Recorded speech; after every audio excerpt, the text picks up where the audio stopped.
الله أكبر لا إله إلا الله والله أكبر الله أكبر ولله الحمد. के मौके पर मैं मेरी तरफ से अरकान अंजुमन इस्लामिया की तरफ से आप सबको ईद की मुबारकबाद पेश करता हूँ. कबूल फरमाइएगा. खुदा को ईद उल फितर की खुलूस मुबारकबाद पेश करता हूँ और दुआ करता हूँ कि खुदा ताला आपकी जिंदगियों में खुशियों से भर दे. दूसरा श्री के मुनीबा वजीर मलक food and civil service government of Karnataka ने भी शहर ने कोलार को ईद की मुबारकबाद पेश करते. सबसे पहले पाक परवरदिगार का शुक्रिया अदा करना चाहता हूँ कि आज ईद उल फितर के दिन ख्वाजा मौला शाही ईदगाह में नमाज पढ़ने का मौका मिला. उसके बाद इस शाही ईदगाह पर आकर आप लोगों से मिलने का भी मौका मिला. अल्हम्दुलिल्लाह पिछले 20-29 रोजे रमजान मुबारक के बड़े चैन सुकून के साथ बड़े अच्छे तरीके से गुजरे हैं. और यहाँ पर भी कोलार में भी आप लोगों ने न सिर्फ अपने घरों की फिक्र की, बाहर से आए हुए मेहमान जो नसापुर में हो या बेंगल में हो उन लोगों की भी सहरी का इफ्तियार का इंतजाम आप लोगों ने करवाया, आप लोगों से करवाया गया. अल्हम्दुलिल्लाह पूरे हिंदुस्तान के अंदर अच्छे एक सुकून और चैन के साथ ईद गुजरी है. अभी इसके बाद मैं समझता हूँ मौलाना दुआ करेंगे.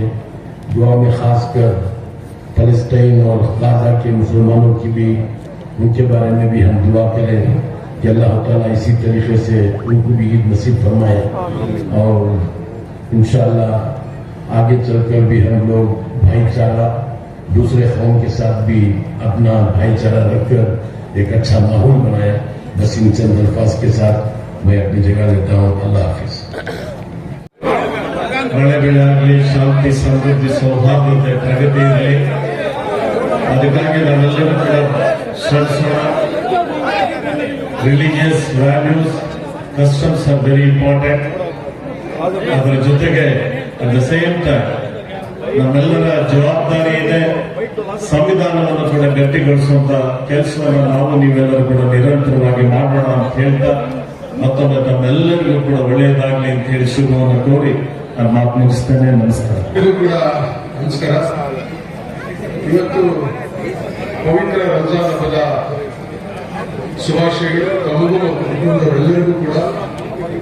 ಕಳೆದ 30 ದಿವಸಗಳಿಂದ ತಾವೆಲ್ಲರೂ ಕೂಡ ಪವಿತ್ರ ರಂಜಾನ್ ಹಬ್ಬದ ಪ್ರಯುಕ್ತ ಉಪವಾಸ ಇದ್ದು ಪ್ರತಿ ದಿವಸ ಕೂಡ 5 ಬಾರಿ ಅಲ್ಲಾಹನಲ್ಲಿ ಪ್ರಾರ್ಥನೆ ಮಾಡಿ ಭಗವಂತ ಒಳ್ಳೇದು ಮಾಡಲಿ, ಸಮಾಜಕ್ಕೆ ಒಳ್ಳೇದು ಮಾಡಲಿ, ದೇಶಕ್ಕೆ ಒಳ್ಳೇದು ಮಾಡಲಿ, ನಮ್ಮೆಲ್ಲರಿಗೂ ಕೂಡ ಒಳ್ಳೆ ಆರೋಗ್ಯ, ಸುಖ, ಸಂತೋಷ, ನೆಮ್ಮದಿ ನೀಡಲಿ ಅಂತೇಳಿ ತಾವೆಲ್ಲ ಕೂಡ ಪ್ರಾರ್ಥನೆ ಮಾಡಿದಿರಿ.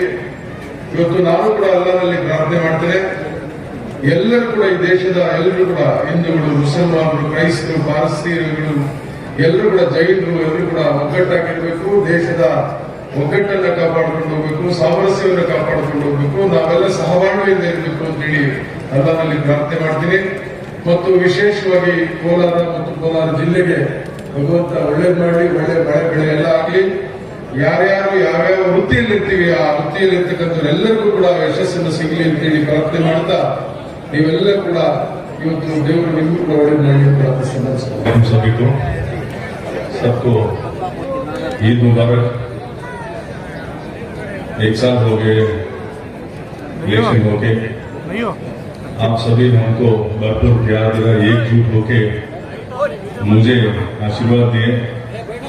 मैं तो जीतने से कर, मगर आप लोग जीत गए तो इंडिया में जो 400 पार होने वाला 240 को रुकवा दिया.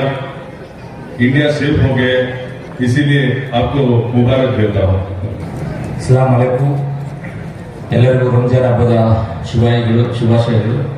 ದೇವರು ಎಲ್ಲರಿಗೂ ಆಯುಷ್ಯ, ಆರೋಗ್ಯ, ಐಶ್ವರ್ಯ ಎಲ್ಲವನ್ನು ಕೊಟ್ಟು ಸುಖ ಶಾಂತಿ ನೆಮ್ಮದಿಯನ್ನು ದೇವರು ಕಾಪಾಡಿ ವರ್ಷಪೂರ್ವವಾಗಿ ಅಂತ ದೇವರಲ್ಲಿ ಪ್ರಾರ್ಥನೆ ಮಾಡ್ತಾ, ಆಮೇಲೆ 1 ತಿಂಗಳ ಕಾಲ ನಾವೆಲ್ಲರೂ ಉಪವಾಸವನ್ನು ಮಾಡಿ ದೇವರ ಪ್ರಾರ್ಥನೆ 5 ಟೈಮ್ಸ್ ನಮಾಜ್ ಮಾಡಿ ದೇವರಲ್ಲಿ ಪ್ರಾರ್ಥನೆ ಮಾಡಿದರೆ ನಮ್ಮ ಕೋಲಾರ ಜಿಲ್ಲೆಯ ಜನತೆ ಚೆನ್ನಾಗಿರಬೇಕು, ಒಳ್ಳೆ ಮಳೆ ಆಗಬೇಕು, ಬೆಳೆ ಆಗಬೇಕು, ಕರ್ನಾಟಕ ರಾಜ್ಯದ ಭಾರತ ದೇಶದ ಎಲ್ಲರೂ ಚೆನ್ನಾಗಿರ್ಬೇಕು ಅಂತ ತಾವು ಪ್ರಾರ್ಥನೆ ಮಾಡಿದ್ದೀರಾ. ನಾನು ಪ್ರಾರ್ಥನೆ ಮಾಡ್ತೇನೆ ತಮ್ಮೆಲ್ಲರ ಪರವಾಗಿ. ಆ ಎಲ್ಲ ದೇವರು ನಮಗೆಲ್ಲರಿಗೂ ಒಳ್ಳೇದು ಮಾಡಿ, ದೇವರು ಒಳ್ಳೇದು ಮಾಡಲಿ, ಒಳ್ಳೆ ಮಳೆ ಆಗಲಿ, ಒಳ್ಳೆ ಬೆಳೆ ಆಗಲಿ ಅಂತ ಆ ದೇವರಲ್ಲಿ ಪ್ರಾರ್ಥನೆ ಮಾಡ್ತಾ ನನ್ನ ಮಾತನ್ನು ಮುಗಿಸ್ತೇನೆ.